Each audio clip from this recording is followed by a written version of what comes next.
It is now my honor, my privilege to introduce the keynote speaker, our commencement speaker for today, Mr. Roland Martin. I think some of you already got to know him on the way in, as he was greeting our graduates as they were processing into the stadium. I think we're in for a real treat today.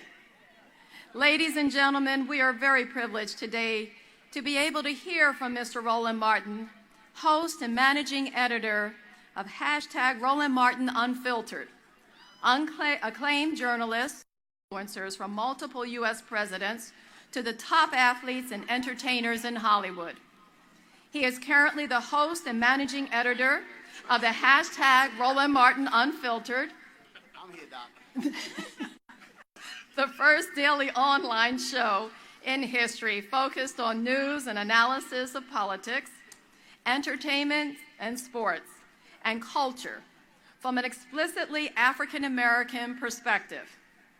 Since 2008, he has been a senior analyst for the Tom Joyner Morning Show, where his daily segment is heard on more than 100 stations, reaching 8 million people daily.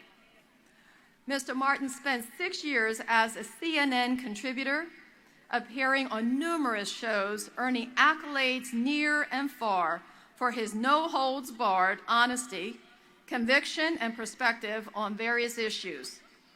In 2009, CNN awarded the Peabody Award for its outstanding 2008 election coverage, of which Mr. Martin was a member of the best political team on television.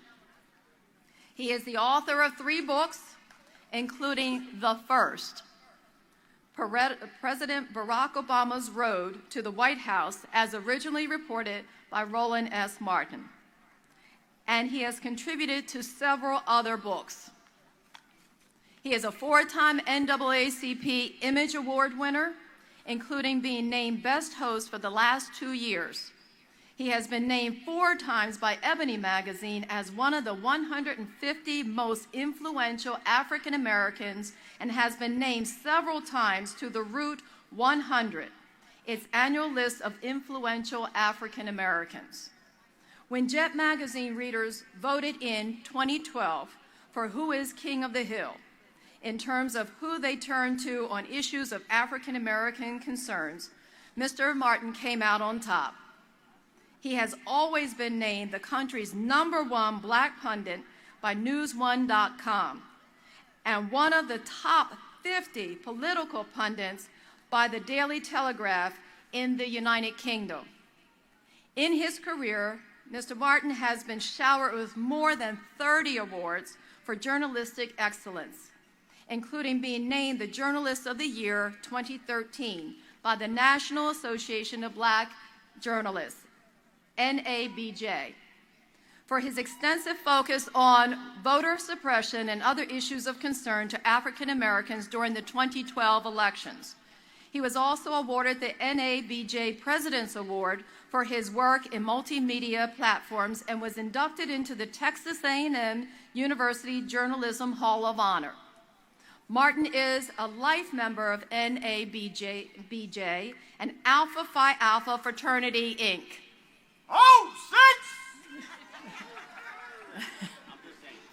I paused for a minute for a reason. He is a proud graduate of Texas A&M, where he earned a Bachelor's of Science degree in journalism. He has been awarded honorary degree from Florida Memorial University, University of Maryland University College, Lemoyne Owen College, Lane College, and South Carolina State University. Please join me in welcoming Mr. Roland Martin.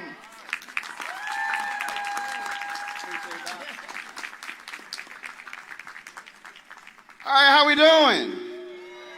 We good? All right, glad to see y'all here, especially all y'all late people. Especially some of the graduates. Two sisters walking up. I'm like, y'all can't walk behind us. She said, can we skip? No, you're late. You got to wait. It is good to see all of you here. It's glad to be here. Glad to be back on this campus. Doc, thank you so very much for inviting me. It's always great. This is the 17th commencement I've done, 15th at an HBCU, and it's always a pleasure to do so. But this is not a funeral. I'm trying to understand. Look, folks being quiet, taking it easy. I appreciate all this sort of stuff. The band over there falling asleep. I had to wake a couple of them up. So I know y'all don't have a full band, but I didn't come to HBCU to hear some symphonic music. So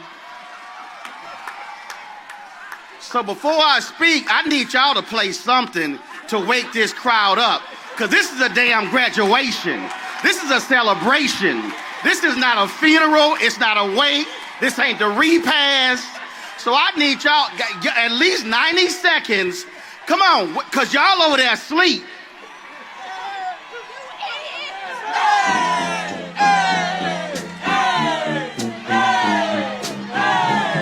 Hey, y'all graduated. Y'all can go ahead and turn it out.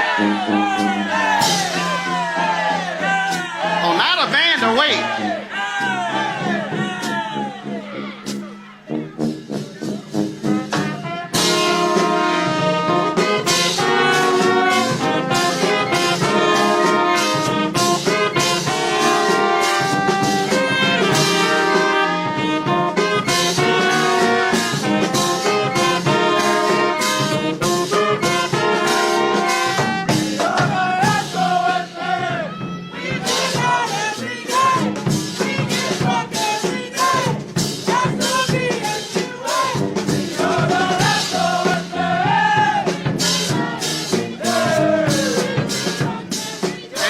Special guests, y'all can stand up too, class of 69. I mean, y'all can get up now. I see y'all, come on. It's y'all graduation too. Hey, faculty, I need y'all to get the hell up too. Y'all too calm.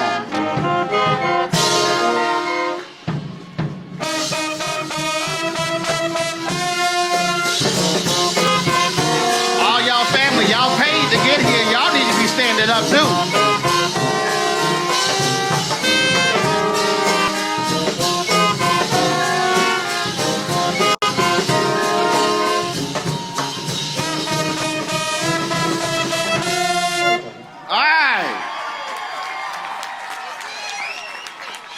Now it's time to start a black graduation.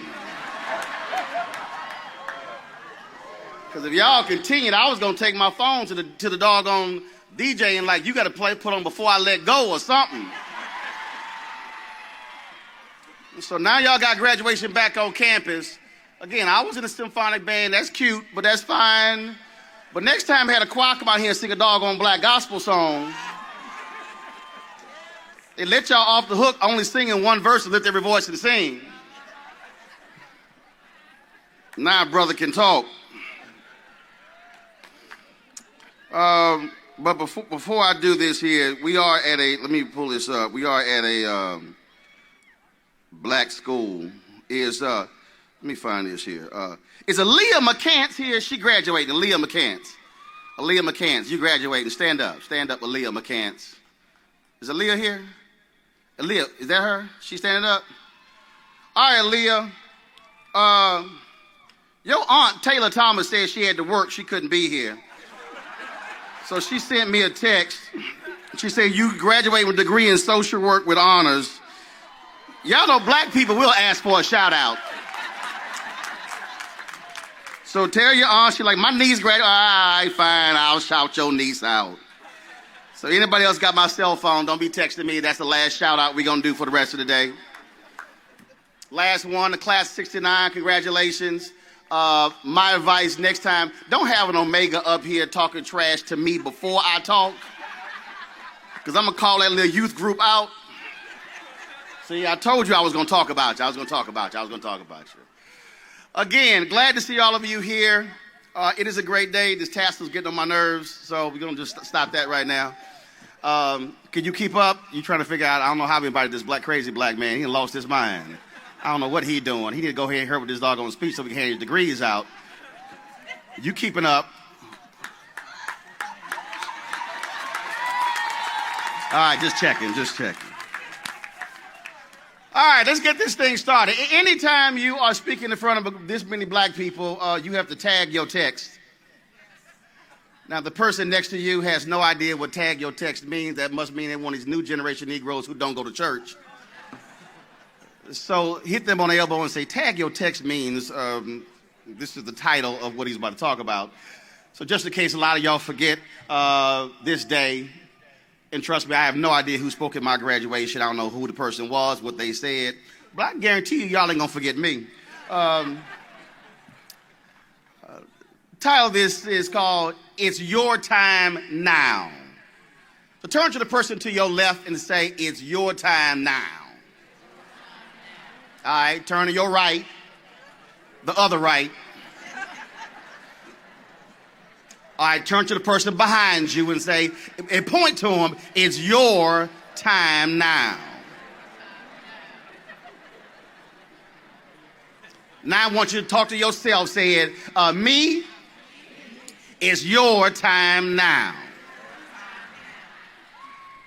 A few weeks ago, I called Bernard Shaw, who is the anchor emeritus for CNN. And I wanted to get Bernard Shaw's permission to post a video or some remarks that he made in 2007 when he received the Lifetime Achievement Award from the National Association of Black Journalists. And I wanted him to do that because I'm on the board of directors for the third time of the National Association of Black Journalists, and we called out CNN for having no black executive producers, no black vice presidents, no black senior vice presidents, no black executive vice presidents, no black direct reports to their CEO, Jeff Zucker. And he had made some remarks where he checked white men by saying, your time is almost up, when he accepted his speech.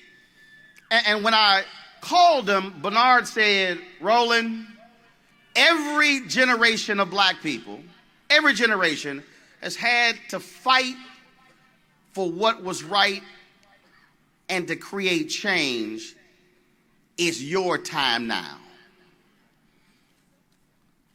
If you think about all the folks who made this day possible, if you think about the folks who created this institution, the folks who have come through here, it was all done for this day. It was all done for May 17, 2019, the 65th anniversary of Brown versus Board of Education. It was all done to ensure that when you look at this class of African Americans, but also you have folks of Middle Eastern descent, folks here who are white, Latino, or who are Asian, it was all about ensuring that you had a shot at a future that they did not have.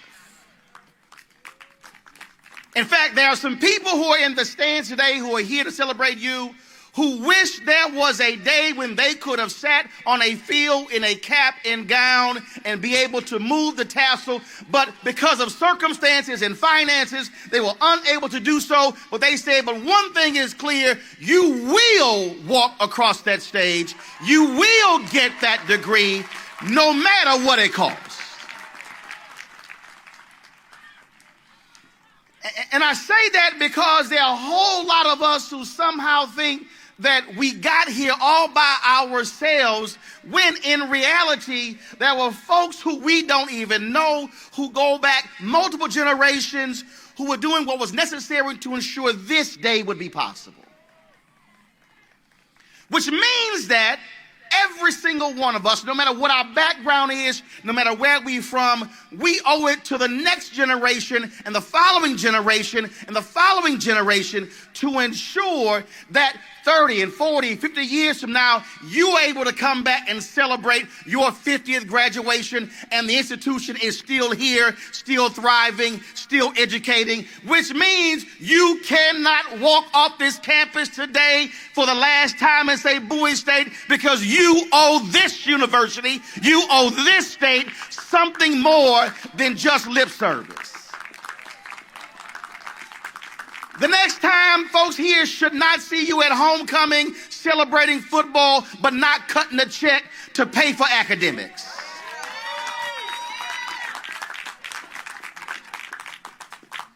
Because when we look at across this country, when we see HBCUs, the average giving of alumni is 5%. That is an abomination, because when you had freed slaves who put pennies and nickels together to ensure this day will come, I dare say this generation deserves to give them more than that. And it's our job to ensure that this institution remains strong, which also means I fully expect every single graduate of this class to tell Governor Larry Hogan and the state of Maryland that a $100 million settlement for what this state has done to HBCUs is grossly unacceptable. It is wrong. And what they owe HBCUs in this state, far more than that. And I say not 100 million, but I say at least 1 billion for what has been done. And this school should not be spending precious resources on lawyers fighting for equity and funding. It is wrong, and it's time for Maryland, a blue state, to do right by its HBCUs.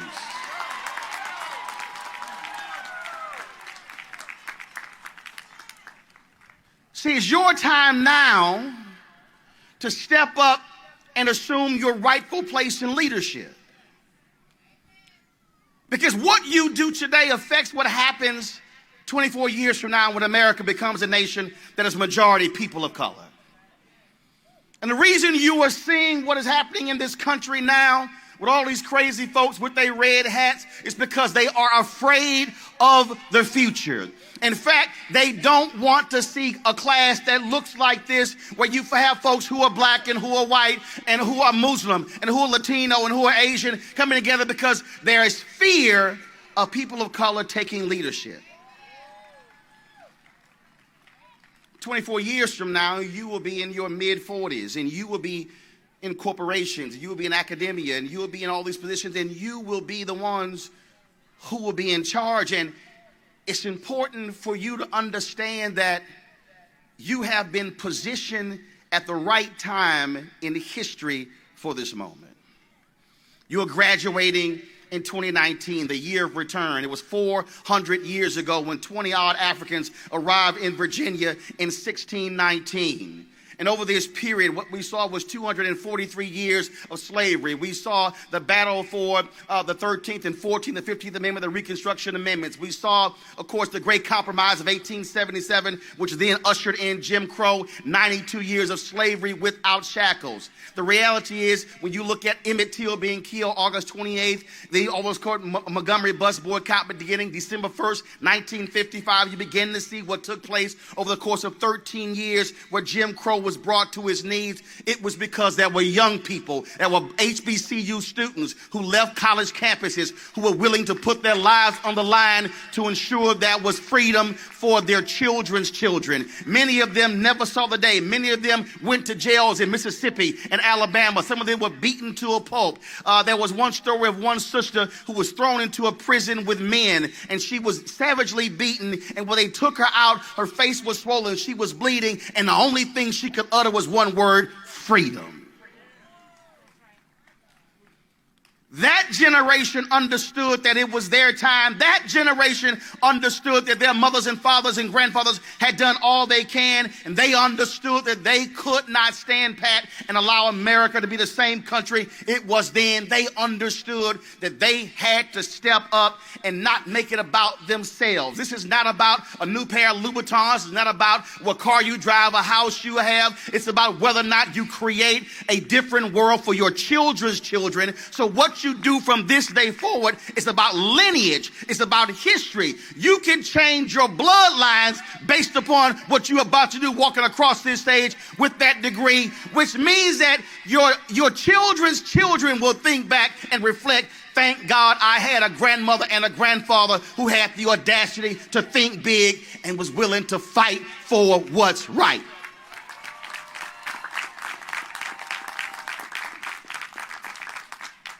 See, I know some of you are sitting here and you're saying, well, that's great, but I don't really think I'm going to deal with all of that. Well, I can show you a whole line of people who thought that they were not going to have to be fighting battles in 2019 that folks were fighting in 1969 and fighting in 1959. But the reality is you can't show me the history of black folks in America where fight did not precede anything that we had to do. It was Frederick Douglass who said, power concedes nothing without a demand, never has and never will, which means that we came out the womb fighting. We're going to be fighting while we're here, and we're going to be fighting when we go to our graves, because that is our story. And see, I ain't got a problem with that, because see, some folk don't want to fight some people. And so you got to make a decision right now whether you're going to be one of those folks who will stand pat and allow others to fight the battles for you, or whether you're going to get in this game and say, no, it's now my time to fight this thing. And I know there's somebody saying right now, well, yeah, but Roland, but everybody in the graduating class, they not black. But see, if you go to Montgomery and you go down the highway, there's a memorial to Viola Liuzzo, white woman from Michigan who left Michigan to help register black folks in Selma. When they had the Selma to Montgomery march, and then when it was over, she was driving back to Selma from Montgomery. 3 Klansmen drove up beside her in the truck, fired a shotgun, blew her head off, and they thought they killed the brother who was sitting next to her. And I had a chance to meet him, and I was in Selma this year, who lived to tell the story. That was a white woman in Michigan who did not have to go to Selma to register a single black person, but she said, if we want to make this nation a more perfect union, I cannot be a comfortable white woman in Michigan. I got to be able to put something in the game. You look at the HBCUs all across this state and all across this country, you are seeing an increasing number of students who are Muslim coming from other countries being educated at Bowie State and Morgan State and Texas Southern University. And when you see a nation that attacks individuals because of their faith, knowing full well that the folks in this nation who have done more harm in the past decade have been white, male, domestic terrorists who call themselves Christian, you cannot stand silently by, because that was a time when they denigrated black folks and called us terrorists. So don't you dare allow somebody to label all Muslims terrorists. You must be willing to stand up and fight for the very folks who are also willing to fight for you. It is your time now.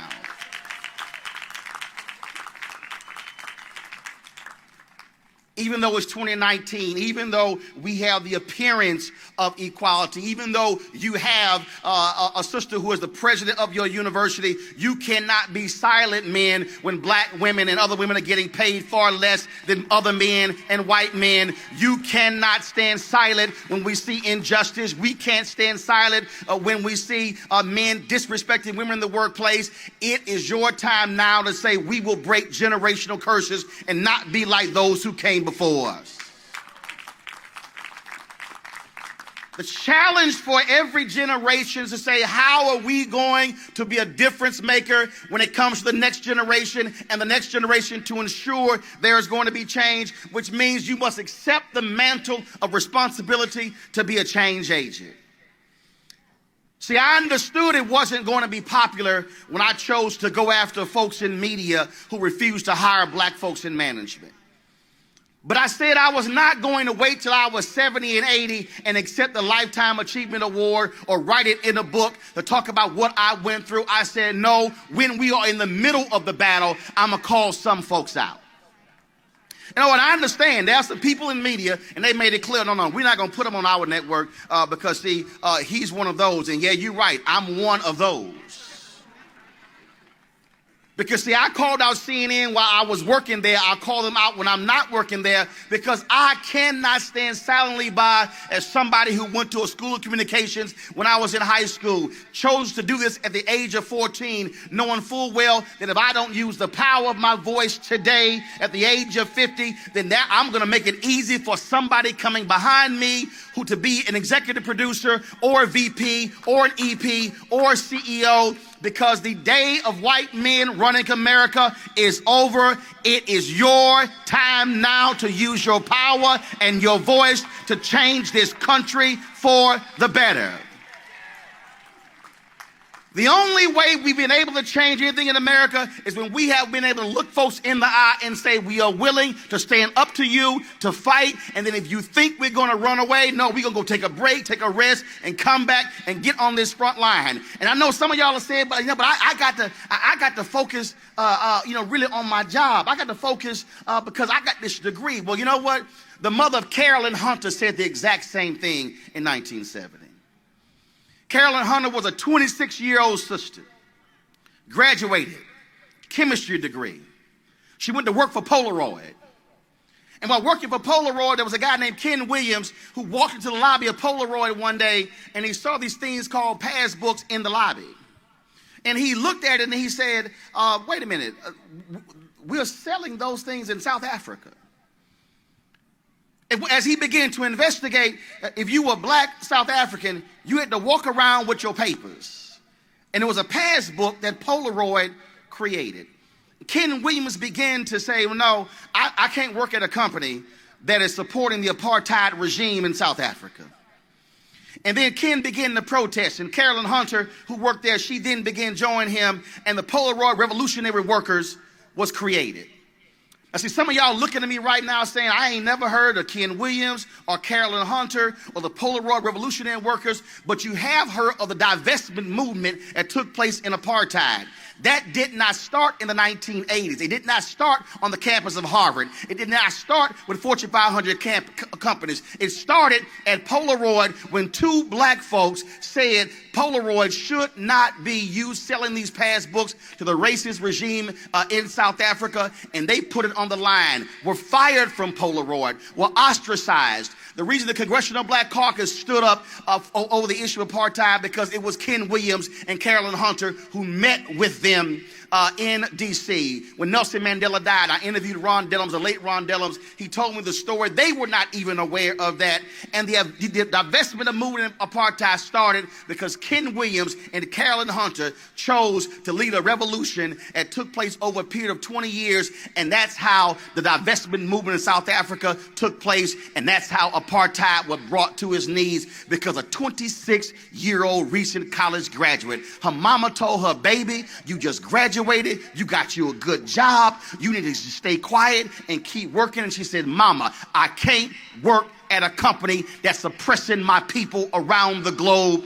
And she put that thing on the line.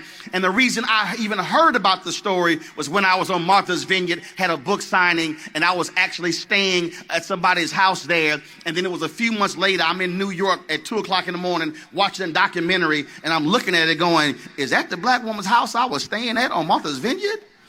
Text her daughter, and she says, yes, that is my mama, because I knew her as Carolyn Williams, but she was Carolyn Hunter, because what I didn't realize, she later married Ken Williams and became Carolyn Williams, but it was a 26-year-old sister who put it on the line. It was Dr. King, who was 26 years old when they began the Montgomery Improvement Association and the boycotts. When you talk about John Lewis and Marion Barry, when you talk about all of those individuals, when you talk about Diane Nash, when you talk about the folks who put online, they were 18, 19, 20, 21, 22, 25. They could have easily graduated. They could have easily sat still, could have easily gotten them some nice, good jobs and focused on making some money. But they said, no, we have to do something to change America. And I say to the class of 2019, you must accept the same challenge and decide what is going to be your fight in 2019. Who are you going to challenge? Who are you going to confront? who are you going to say enough is enough? And I say you must be willing to fight and put it on the line, because it will not be easy.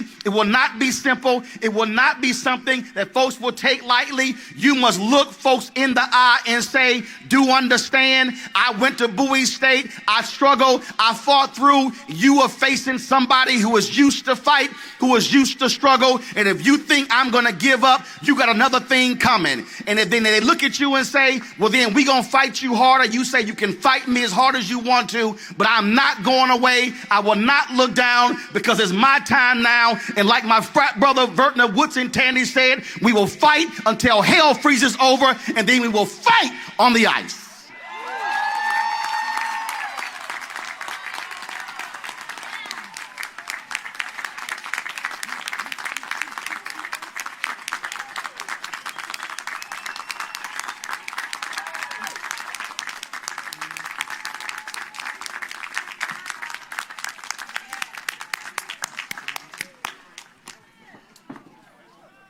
Wow. That was amazing. And thank you, Mr. Martin, for that impactful, inspiring speech to our graduating class of 2019. Did you hear that? 2019. I know they heard you. And remember, we are the Bulldogs.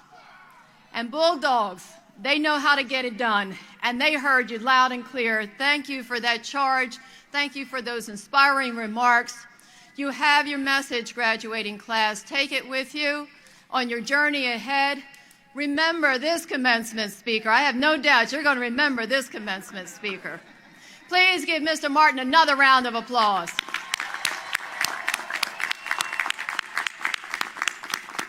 On behalf of Bowie State University, we have a small token of our appreciation for our commencement speaker, Mr. Roland Martin, for being here today, for inspiring the 2019 graduating class. Mr. Martin, if you would please join me at the podium. From our 2019 graduating class and all of Bowie State University, we bestow upon you this plaque in memory of this day. Please keep coming back. Welcome back to campus, and we look forward to seeing you a lot more. We want to see you out at homecomings, and whenever you so choose, you are always welcome at BSU. BSU? BSU! Appreciate it. Thank you.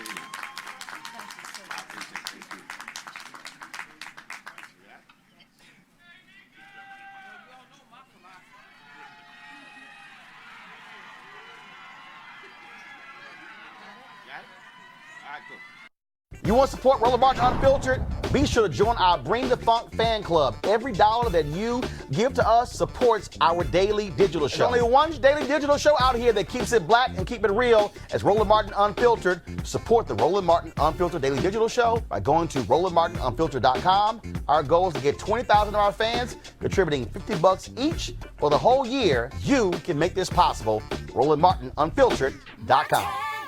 You want to check out Roland Martin Unfiltered? YouTube.com/Roland S. Martin. And subscribe to our YouTube channel. There's only one daily digital show out here that keeps it black and keep it real. It's Roland Martin Unfiltered. See that name right there?